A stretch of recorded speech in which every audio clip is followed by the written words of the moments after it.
I'm Dr. Jean Houston, and such an honor to help open this magnificent gathering of spiritual and religious leaders and seekers from all around the world.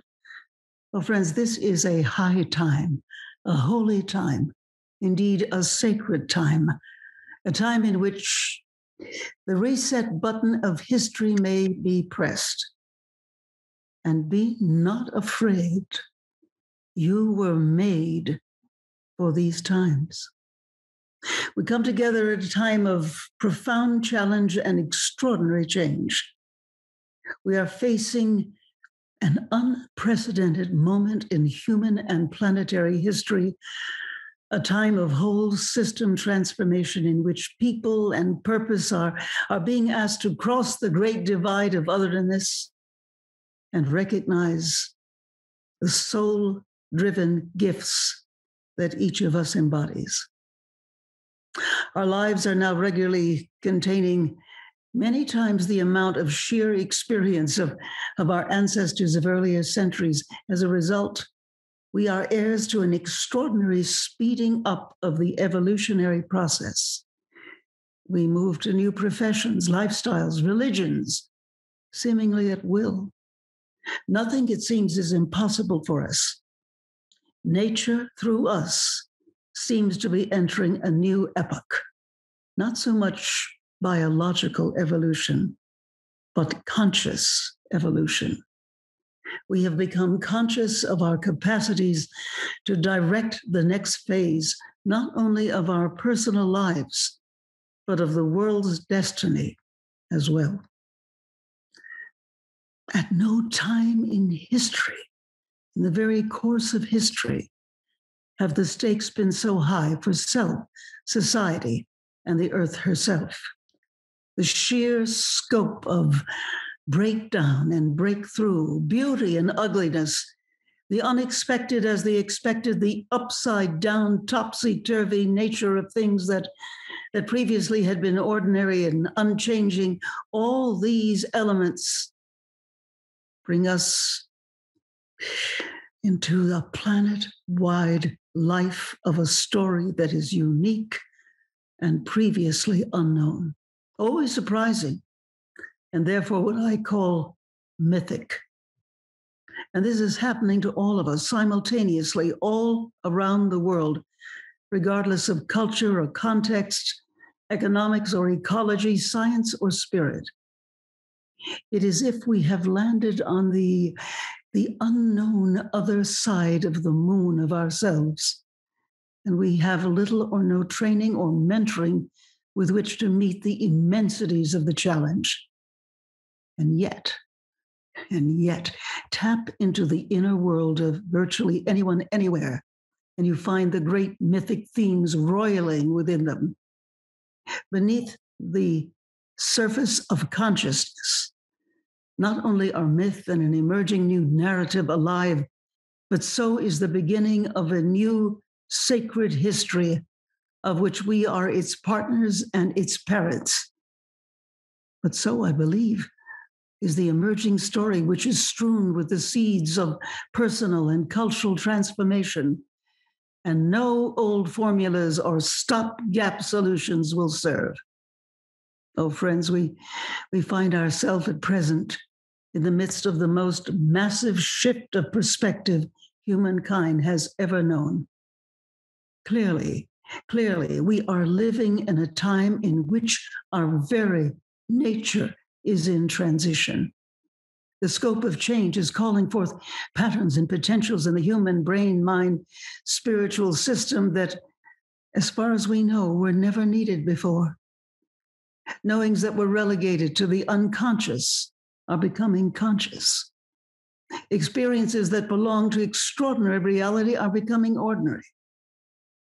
Now, speaking as one who has worked in, close to 100 countries, I find that with the intersection of so many ways of being from all over the planet, the maps of the psyche and of human possibilities are undergoing awesome change. Awesome change. During this time, we need to heed the call of this Parliament and open our hearts to the world and move our compassion into action. At the United Palace of Spiritual Arts in New York City, where I serve as board chair, we speak of spiritual artistry. And as we all know, the spiritual and religious traditions of the world have shared their insights and wisdom through art. Yes. I mean, art is one of the humanity's most enduring spiritual languages. I mean, understanding this, spiritual artists open their hearts and souls to all the world's arts, cultures, and spiritual wisdom. Every faith and spiritual tradition, every culture and people have unique wisdom and insight to share with the world. And through this global communion, spiritual artists seek to find their own unique voice in this world and time, a voice they put into compassionate service to others and all of creation. So, friends, I encourage you to use this historic gathering to open your heart to the unknown, the unfamiliar, the foreign, the alien, the stranger, and allow your heart to grow, your soul to deepen, your imagination to soar. I encourage you to become a spiritual artist. Yesterday, having too much experience of the weight of the world, I decided to take a long car ride up in the hills where I could look down at the valleys and the plains, the lakes, rivers. But I saw below me on the plains a magnificent building I went to visit.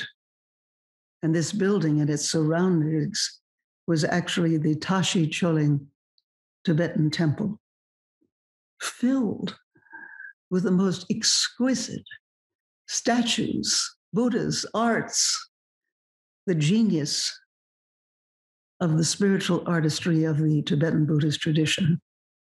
The air was filled with the prayers of those who had sought the peace and tranquility of this magnificent temple to lift their souls, their minds, and yes, their possibilities. And in those moments that I had the great consolation of being there, I could feel my own spirits rising, my own sense of being, of purpose, of becoming clearer, and my own love of the earth and of all its creatures and beings becoming stronger.